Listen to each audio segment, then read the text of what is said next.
Hi, everybody. My name is Susie Taylor. I'm director of the Science Math Resource Center in the Department of Education at MSU in Bozeman. I'm also the state director for the Montana Science Olympiad. So today you are going to hear about kind of the nuts and bolts of Science Olympiad. We'll share a lot of information for new coaches, but also some tips for veteran coaches and help you consider whether you would like to bring Science Olympiad to your school. I also want to thank our Associate Director, Dr. Fengzhen Lao, and my colleague, Dr. Jeannie Chipps, who you'll hear from at the end of the presentation. So I'm recording this in fall of 2022, but the information will be pretty evergreen. So I'm trying to make a presentation that can apply across the board, even if you decide until next year that you want to start a Science Olympiad team. So in today's presentation, we will be covering basically what is Science Olympiad and why you might want to bring it to your school, and then some tips for succeeding as a coach if you bring Science Olympiad to your school. A couple quick abbreviations. We'll use MTSO for the Montana Science Olympiad and NSO for the National Science Olympiad. There's a new program called MySO, which I'll tell you about. And then SMRC is our center, the Science Math Resource Center at MSU. So let's get started with what is Science Olympiad. So it's a rigorous statewide STEM competition that's also a lot of fun. This is a national program that's been around for nearly 40 years. Each year we host the state tournament here at MSU. We have a competition for middle school teams and one for high school teams. There also is an elementary Science Olympiad program, and I'll tell you about that toward the end of the presentation. So each year at the state tournament, we offer competitive events in 14 different areas for middle school and 14 areas for high school. These span across all areas of STEM. The competitions are in a couple of different types. One is called knowledge, which is essentially taking some sort of test about the topic. One is a lab event where you may be actually doing an experiment or something with chemicals. We have hybrid events that are a combination of those two. And then we have build events where students create something at school and then bring it to the competition. So that might be a bridge, a catapult, some sort of machine. Also during the Science Olympiad tournament, we have a lot of other events related to MSU. So you can go on tours of different labs and studios. You can hear talks from some of our MSU researchers. A lot of the teams just like to be on campus and explore, go to our cool cafeteria, go to the MSU bookstore. In this presentation, I'll also share a couple of kind of newer modifications to Science Olympiad that COVID essentially opened the doors for. One of those is MySO, which is a program you can do at home as an individual, or you can incorporate it into your team. And then I also wanted to mention that never before did we have virtual tournaments, but now we do. So basically a team in Montana can compete in a tournament that's hosted in California because it's all online. Our state tournament is live. All the events in Montana are live and face-to-face, but you will find that if you want to compete virtually, you can do that. So let me tell you a little bit more about the events. They change from year to year, but they always are in these categories.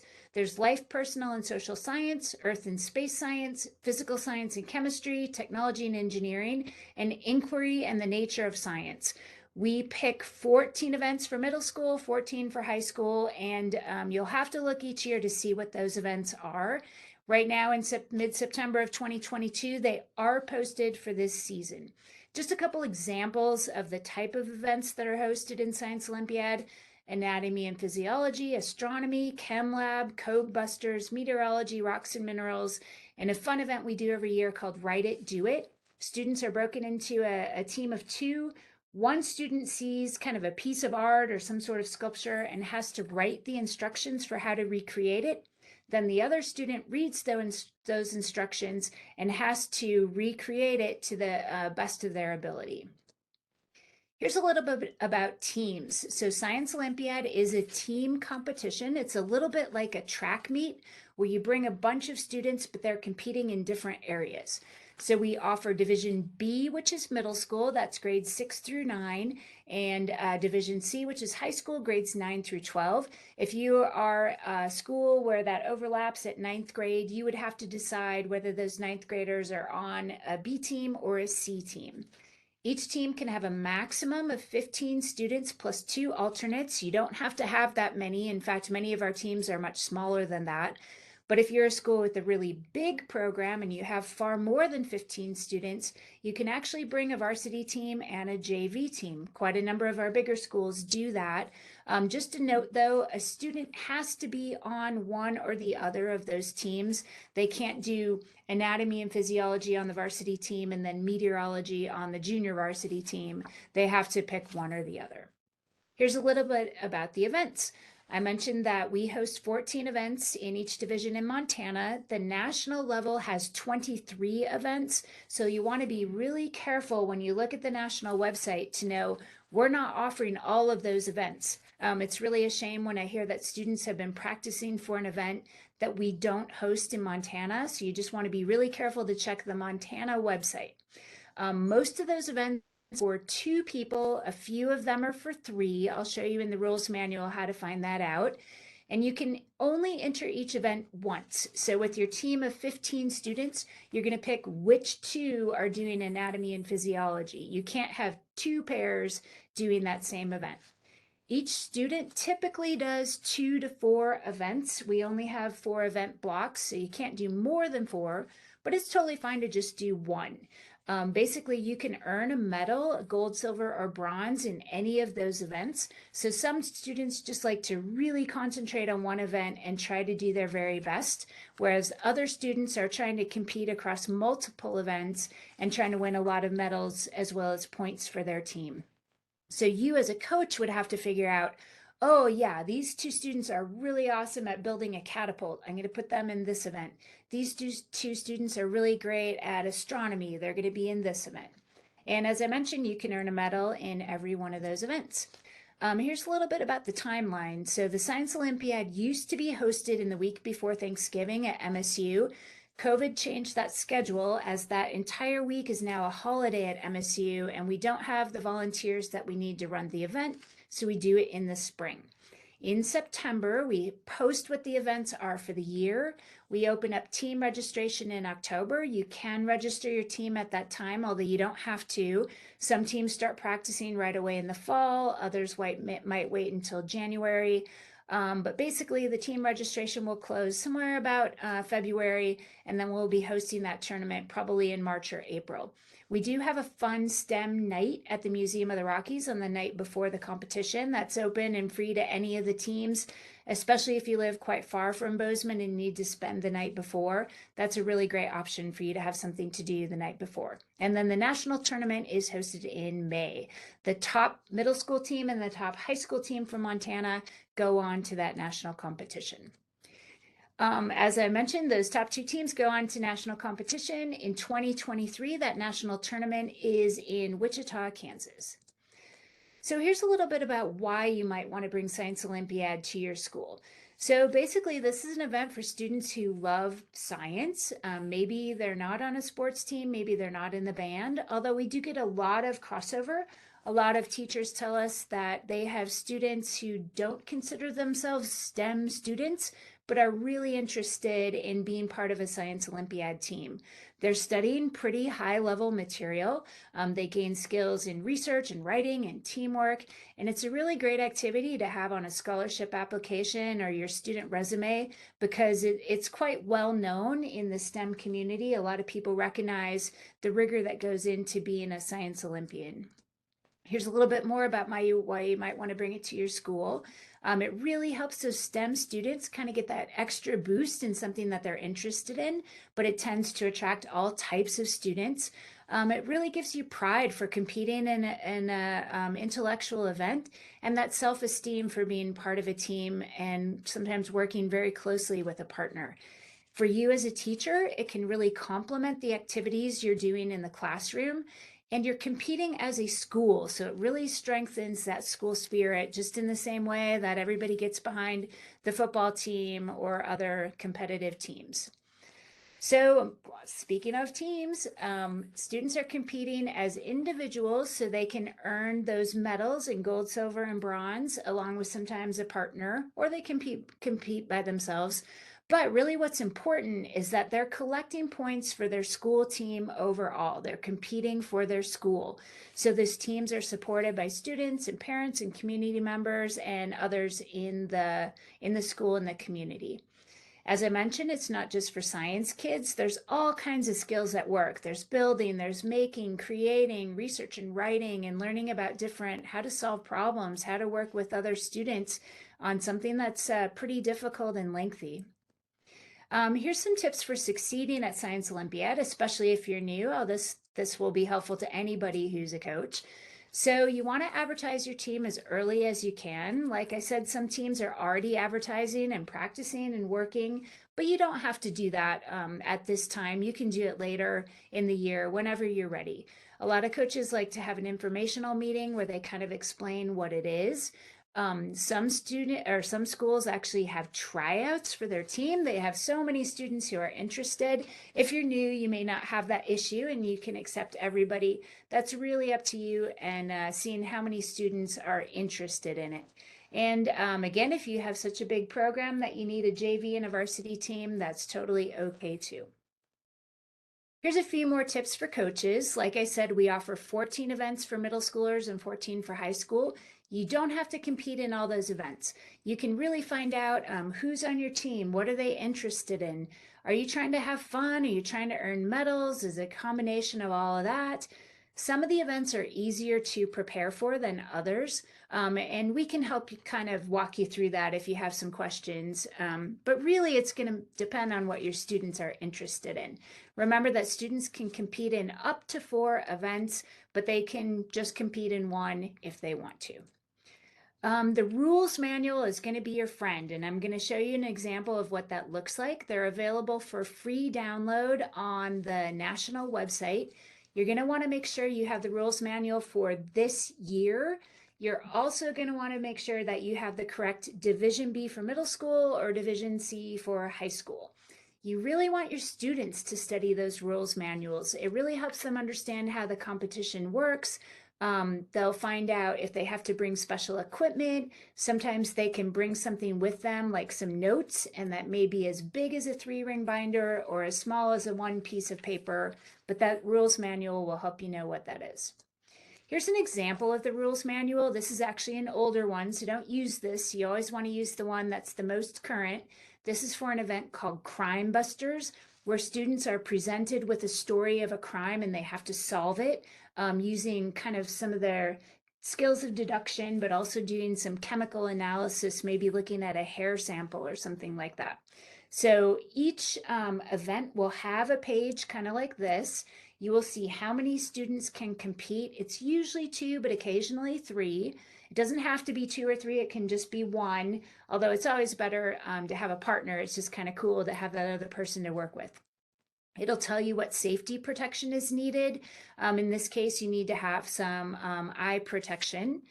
You will also see what you can bring with you for notes in this particular event. You can bring 1 piece of paper. Other ones, like I said, can be a binder or other sorts of notes. It will also share some additional safety information. In this case, you need to have longer hair tied back. It might tell you have to wear a lab coat or other things like that. A little bit more on the rules and events. These are pretty detailed rules, so that's actually part of the competition, is making sure you and your students know exactly what's in there. Each of the events takes 50 minutes, so you're going to help students really learn how they can pace themselves. If they're taking a pretty long test or building something or doing something, time management is really important. We design those contests so that there won't be any ties. That's because we give out the medals. So sometimes you can read in the rules or in the clarifications how you have a tiebreaker. And just a note on these event supervisors, so they are volunteers. They're typically students or staff from Montana State University or sometimes community members. They are volunteering their time to make this an awesome tournament. So we encourage all of our students to be respectful to those volunteers and to really just read those rules for what they are and not look for tiny weird loopholes in the rules. Here's a little bit more for the coaches. So like I said, you can start your team at any time. That kind of depends on your schedule too. And you just want to make sure that your students have time to prepare and be ready for the events that they will compete in. Some coaches have regular practices, say every Monday after school, or they might meet a couple times a week. Sometimes they break the teams into different clusters and they meet at their own times. And, you just want to keep those meetings engaging and fun. You often can find parents who will help with a team or other community members too. Here's a little bit more for coaches. There is not just science skills, but some of these secondary skills like leadership and teamwork. Following instructions is really big, and there are some different ways you can help your students do this with online puzzles or studying different types of graphs. You might want to help your students, especially if they're working in a pair, kind of figure out how are you going to do that? What if you disagree on an answer to one of the questions? Do you have a process for how you work that through? And then again, time management, setting deadlines for your kids to download and learn the rules, maybe even explain them to other team members so they really get that deep knowledge about what the event is like. Just a little bit more here. It's always great to talk to somebody with Science Olympiad experience if you've never done that before. We actually have some veteran coaches who have offered to mentor a newer coach. So definitely talk to us and we can hook you up. Talk to your school administrators, find community members, other teachers. I do want to mention that on our website, we have a letter that you can download and share with your school administrators. I would also be happy to have a conversation with them if they have any questions. This is a really valuable event for your school, so it's great to have them on board. Because you're traveling to Bozeman for the tournament, some teams start fundraising right away in the fall. Other teams have that bus and other travel costs covered by their school. So just be sure to find out what situation you're in and start fundraising early if you need to do that. There's lots of resources for coaches. In a minute, I'll show you how to access the Science Olympiad National website. We also have a lot of information on our Montana website. There are many workshops that you can take part in, especially now that so many things are virtual.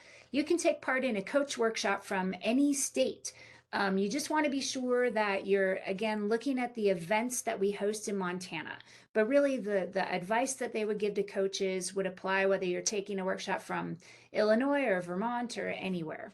And then lastly, there's a Science Olympiad store and kits. You do not have to buy these materials. Sometimes it's easy because everything's bundled into one place instead of going to the hardware store and piecing things together. They also have some nice study guides and kits if you're just getting started. Some of these are only $10 or so, but you do not have to buy those. Here's a little bit of advice that came from veteran coaches for new coaches. It can seem a little bit overwhelming, especially if you're coaching a middle school team and a high school team. You're looking at 28 events in all. Remember, you don't have to do them all. Your students don't have to do them all, and you don't have to coach them all. You can get other volunteers to help you. And this last one I like, some students come just because they love being at MSU. They love being part of that vibrancy that is the tournament. And they don't really care so much about winning medals. It's just fun to be here, see other kids who are interested in STEM. So here's how to register. The coach registers the school team online. That's through our website. You do have to be affiliated with a school, and homeschools are just fine. We've had some very successful homeschool teams in the recent past. You can register as early as you want to, although you don't have to register until the spring. The payment is not due until the spring. However, if you know you're going to have a team, it's good to register. Again, you don't have to pay now, but then you're on our list and you'll get all the important notifications about what's happening. You can pay online with a credit card, or we can send you an invoice. And then you don't have to worry about this now, but when we get closer to the tournament, we have a special software called Science Olympiad. We'll walk you through how to use that. And just a note, because sportsmanship is so important, we do have each student sign a code of conduct before they compete. I have a link here too to our monthly coach newsletter, bit.ly/MTSO/news. You can sign up for that even if you're not going to do a team. It just kind of gives you the inside scoop on Montana Science Olympiad. I'm going to pause really quickly here and just check on something. All right, we are good. I wanted to show you, sorry, This is a screenshot. Whoops, sorry. Here we go. Screenshot of our Montana Science Olympiad website. Lots of good information there that's continuously updated. So be sure to check it out. I'll have the URL at the end of the presentation. On competition day, that might be a long way off depending on when you're watching this, but we start pretty early in the morning and it can be a little tough to navigate MSU, so give yourself plenty of time. We send out a map ahead of time that shows where the events are. Sometimes kids have just 10 minutes between events, so it's always great for them to know where they're going from one place to the other. And you want to double check that you've brought all the required materials, but no more than is allowed. This you don't have to worry about now, but it's just a sample from a past tournament. You can see that we start pretty early. You can check in as early as 7 a.m. We start assembling in the Strand Union ballrooms at 7:45. We typically have a quick speaker and some fun stuff for the students as we get started. The competition events are from 8:30 to 12:30 typically. After that, you can go get some lunch or tour the campus, or we have these special talks and tours of labs and studios. And then after that, we have our medal ceremony and present the team trophies. All right, here's another thing you don't have to worry about at all now. I just wanted to show you that right before the tournament, we assign each competing school a number, and then we will send out a schedule so you can see when each event takes place. So, for example, in this one, if you were school number 130, if you're competing in anatomy and physiology, that would be at 8:30 a.m. Because you're an even numbered school, you would be competing in astronomy at 9:30, and then here chem lab, you would be competing at 11:30. We do our very best not to have any conflicts, but we will help all students compete, even if you have to go at another slot. I just want to mention a couple other Science Olympiad opportunities beyond the state tournament. So there's a national program called MTSO. This is free, even if you don't have a team. This is a super great program. They have a monthly theme that's tied to the events. They offer lesson plans, sometimes presentations from someone who works in the field. And at the end of each month, they have a national contest. And so students can compete against other students across the country and kind of test their knowledge. Many of our events are aligned to NGSS. So if you're a classroom teacher and want to use Science Olympiad to complement your classroom work, you can certainly do that. As I mentioned, there's lots of workshops and resources for teachers, and there are scholarships for students who compete in Science Olympiad. In a moment, I'll show you the national website. It has a lot of content on it, a lot of good stuff. I'll show you how to find it. And then I did want to mention that although our state tournament is only for middle and high school students, there is an elementary Science Olympiad program that's excellent. I'm interested in bringing it to Montana, so please let me know if you're interested. This is a screenshot of the National Science Olympiad website. I put a red arrow here because it points to that green box called menu. That's where you want to go. You're going to see so many great things that will help you out with resources, rules, manuals, all kinds of good stuff. I want to end here with just some final ideas, especially for the new coaches. So again, I'm recording this in the fall. You can start your team at any time. My Science Olympiad is open starting in September and going all throughout the year. It's a great way for students to get a feel for the different events and for Science Olympiad in general. You want to be sure to download the current rules manual. They kind of look the same from year to year, but if it's the 2022-23 academic year, you're going to look for the one that says 2023 on it. And remember, we don't do all those events in Montana, so be sure to circle the ones that we are hosting. I don't want to have any kids preparing for an event and then get to Bozeman and find out we're not actually offering that event.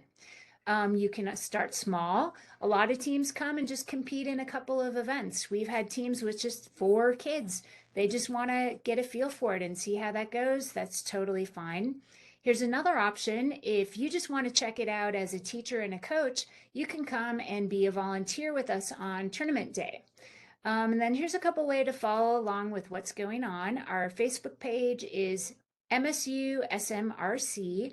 As I mentioned, we have a coaches newsletter for Science Olympiad, and then there are some national newsletters that are really good too.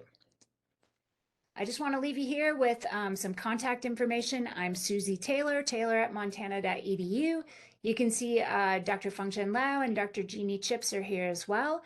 And in just a moment, we're actually going to hear a little bit from Jeannie. She was a Science Olympiad coach at the high school level and has some really excellent information for you. So I do hope we see you at our state tournament in Bozeman. Please reach out to us at any time if you have any questions. We'd love to support you, especially those new coaches and teams. So thank you. So, hi everybody. We have a special guest today. It is my colleague at MSU, Dr. Jeannie Chipps. Before she came to MSU, Jeannie was a high school teacher and also a Science Olympiad coach. So, Jeannie's going to share just a couple tips with you, especially if you are just getting started with Science Olympiad and kind of want to think about whether this would be a good fit for you and your classroom.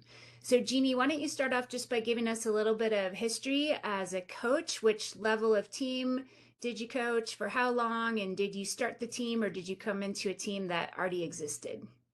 Yeah, great. These are great questions. So I actually started coaching for another science competition, but our team was really small and it skewed to one particular demographic. And so I knew I wanted to expand the team and encourage broader participation. And one of the things I like about Science Olympiad is that there's so many events that when you go to advertise what Science Olympiad is, you're reaching a different range of target audience because there's just so many things you can do. The hands-on events, um, the more laboratory-based events, all of those, they're attracting sometimes similar students, but quite often I would have one set of students who were working on like these 3 or 4 events and another set of students who'd work on a different set of events. And so I really liked that. The wide range in events actually also led to more diversity on my team, which I really enjoyed. And it grew our team from my first year and a half as a coach. I think we had 12 students. And once we started introducing Science Olympiad, we went up to 50 students actually. And so we needed to start joining more competitions because there weren't enough places. And, it was like, okay, what do we do when the season's over? We want to do something else. So we started branching out even more because of the way we got started with Science Olympiad. Great. Well, I think you covered quite a bit of this, but if you were talking to a teacher who's thinking about doing Science Olympiad, whether at the middle school or high school level, what would you say are a couple of the bonuses for you as a teacher of why you'd want to start a Science Olympiad team? Well, for me, it really was, part of it was there are some ties to the curriculum, but more it was like a chance to get to know students in this outside level, in this outside way. And so when they did come into my classroom, and sometimes they didn't, I would say about maybe a quarter of the students were in my class at any given time. Probably less as we grew, it became less and less actually, because it kept expanding. And so it was students who weren't in my class. And I got to know them in a different way where I could see them doing a different form of problem solving, which I really appreciated, thinking through sometimes in the classroom, I just felt constraints that I didn't have in Science Olympiad. Even though Science Olympiad has these rules manuals, there's still so much creativity that students can put into how they follow those rules. So I enjoyed it. Great. I know coaches are sometimes worried about the time commitment because sometimes that's outside of school, which can be a lot. Do you have any kind of tips or advice for coaches about basically what that time commitment might look like? And then if you have any ideas for how to kind of minimize the burden on a coach? So that's a great question. And mine was entirely out of school hours. So we met after school. It started as I think 2 days a week my first year, maybe three. And it grew to where it was 5 days a week. And we did do some winter break work and some summer work. Summer work was usually just prepping, thinking through like what do we need for the next year, what events might be coming up that we could like buy stuff for ahead of time. Sometimes okay, well, Chem Lab is always going to be there. Is there a kit that we might want to purchase that we could get to help us learn for the next year? And so for some of it, we tried to spread the planning out and that one I really relied on my students actually. So my students were the ones who would come up with, okay, here's going to be some deadlines that we are going to set for each other.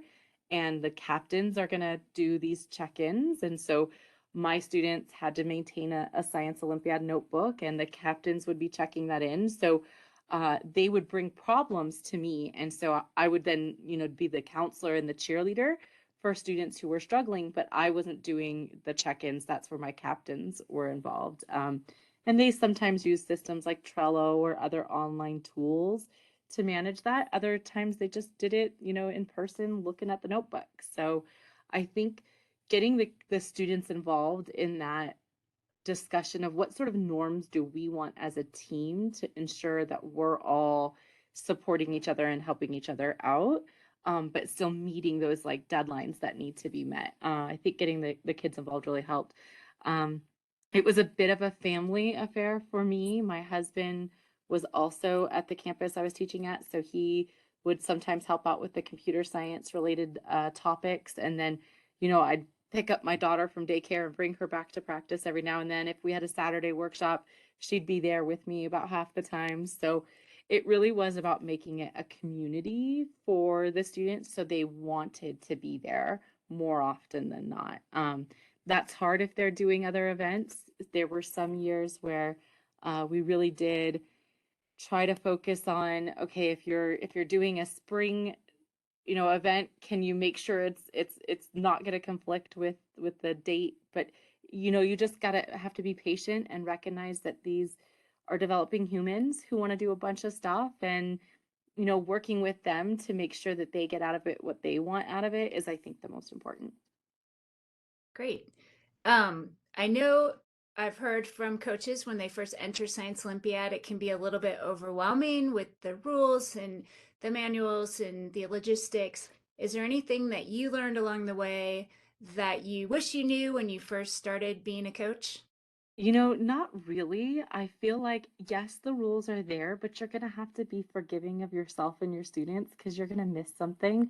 I think the first 2 or 3 years, we kept showing up and realizing, oh man, we forgot this, or oh man, that happened. And one year, it's this one of the reasons I love Science Olympiad so much is I do feel like even though it's a competition, I feel like teams are always supportive of each other. We left our lab coats at home one year, and you need lab coats to compete in like chem lab, for instance. So we walked over to another team where I had actually done my student teaching, and they let us borrow it. So, and I just feel like, you didn't have to do that. It's a competition. We're competing against you, but it's more about like we're competing, but we all want ourselves to do the best, right? Like we all just want to support each other. And I know I heard that coming from Montana teachers last year at the competition. So I just feel like the one thing I would say is that, reach out if you need help, because even though it might feel like you're either the only coach or you're in this community and you only have to rely on that community, but actually there are so many other people who are probably going through the same thing. I ended up finding a coach that we would email back and forth and ask, hey, do you understand the rules for mousetrap vehicle? Where are you at? What are you buying? And we would talk about what kind of things we could do to support each other. And we had different circumstances. We were two totally different schools, but we could communicate and collaborate as much as we could. And it was wonderful about Science Olympiad, and I found that was really pretty prevalent. Great. Well, thanks for all the info. Is there anything we didn't cover? Again, especially kind of thinking of our new coaches who maybe haven't even decided yet if they'll start a team or not. Anything else that we want to share with them?